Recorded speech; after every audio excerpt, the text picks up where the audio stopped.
Hold on to your hats because we're about to take a wild ride to the center of the Earth. But don't worry, there's no giant monster waiting to devour us down there. Instead, you'll get a closer look at the stuff we're actually made of, which is way cooler. And trust me, you won't want to miss this epic journey. So let's get started. The Earth's crust is our home turf. Literally, it's the outermost layer of our planet that we humans can actually set foot on. But don't be fooled by its seemingly solid surface. This rocky outer shell is divided into two types of crust, oceanic and continental, and it has more in common with jello than you might think. The oceanic crust is like the skinny layer of the Earth's skin. It's thinner than the continental crust, and it makes up the seafloor. This crust is mostly made up of dark-colored rocks called basalt, which are rich in iron and magnesium. Continental crust is thicker and less dense. It's also much older and has more granite in it, giving it a lighter color. Fun fact: the oldest rocks ever found on Earth's surface are located in Canada and are almost 4 billion years old. These ancient rocks were likely part of the original Earth's crust, that formed during the early days of our planet's existence. They give us a glimpse into the conditions that existed billions of years ago and help us better the evolution of our planet over time. But what really makes the Earth's crust so jiggly is that it's not attached to the stuff underneath it. It's floating on top of a hot, gooey layer called the mantle. The mantle is about 2,900 kilometers thick and is the largest layer of the Earth. It's even bigger than the entire crust. It's a bit like peanut butter in consistency and is made mostly of silicon, oxygen, magnesium, and iron.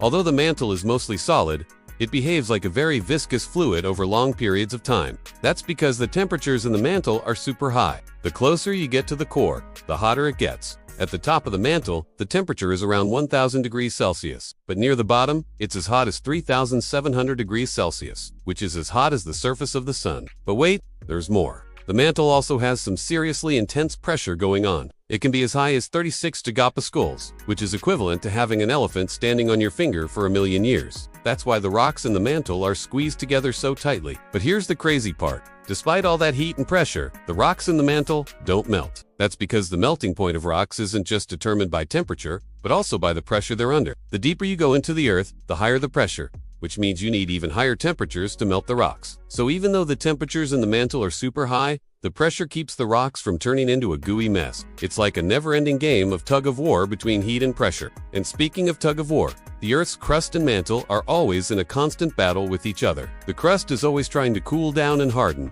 but the mantle is always trying to heat it back up and make it flow. This constant push and pull creates some pretty dramatic effects on the Earth's surface, like volcanoes and earthquakes. Let us take a closer look at these amazing natural phenomena and see how they reconnected to the Earth's interior. Volcanoes are like pressure relief valves for the Earth. When the hot rock in the mantle, known as magma, rises up to the surface, it can cause a buildup of pressure. If the pressure gets too high, the rocks in the Earth's crust can crack and break, allowing the magma to escape. And when that happens, we get a volcanic eruption. Magma is like a thick, gooey liquid that's full of dissolved gases. When it erupts, those gases expand and make the magma froth like a shaken bottle of champagne. The expanding gas bubbles lower the melting temperature of the surrounding rock, allowing more magma to rise up and cause even more eruptions. It's like a never-ending cycle of bubbling and bursting. Earthquakes are another way that the Earth's crust and mantle release built-up energy. When the tectonic plates that make up the Earth's crust move past each other, they can get stuck. All that built-up energy gets released suddenly in the form of a shock wave that shakes the ground.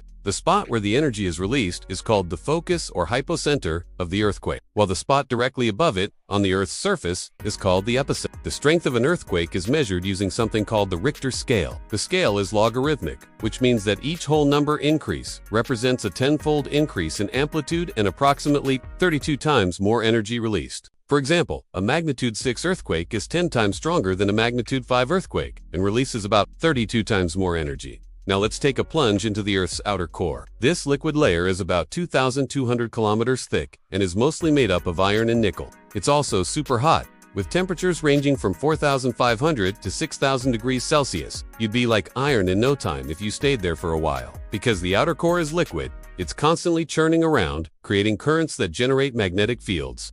These magnetic fields protect us from harmful solar radiation and also help animals like birds and turtles navigate around the globe. But be careful if you accidentally fall into the outer core. The strong magnetic fields could mess with your compass and you might get lost forever. Just kidding. You'd probably just get burned to a crisp before you had a chance to get lost. Finally, we reach the Earth's inner core. This solid ball is about 1,200 kilometers thick and has temperatures as high as 6,000 degrees Celsius. The extreme heat and pressure deep inside the Earth's core make the iron atoms vibrate really fast, which generates heat. This heat then spreads outward through the mantle, keeping the Earth warm enough to have a liquid outer core, and also drives the convection currents that cause plate But how do we know what's going on beneath the Earth's surface?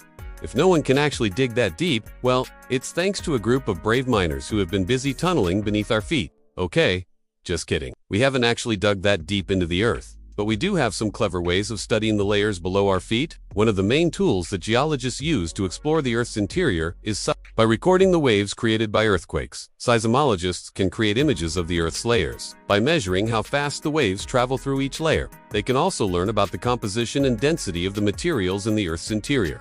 Another way that scientists learn about the Earth's interior is by studying rocks that have been brought up to the surface by volcanoes. By analyzing the composition of these rocks, scientists can piece together what the Earth's mantle and core are made of. Scientists can also study the Earth's magnetic field to learn about the movement of the liquid outer core. By understanding the physical properties of the Earth's layers, scientists can create computer models to simulate the behavior of our planet. These models help us predict things like volcanic eruptions and earthquakes, which can save lives and property. So the next time you feel an earthquake or see a volcano erupt, you'll know that it's just the Earth taking out its frustrations on us. Little humans, we may not be able to control these powerful forces of nature, but we can at least try to understand them better. After all, we are just tiny specks of dust on this big blue marble hurtling through space. We hope you enjoyed learning about the Earth's layers and the incredible forces that shape our planet. Remember, you're not just a speck of dust. You're an awesome viewer who helps us make this channel better every day. Thanks for watching, and we'll see you in the next video.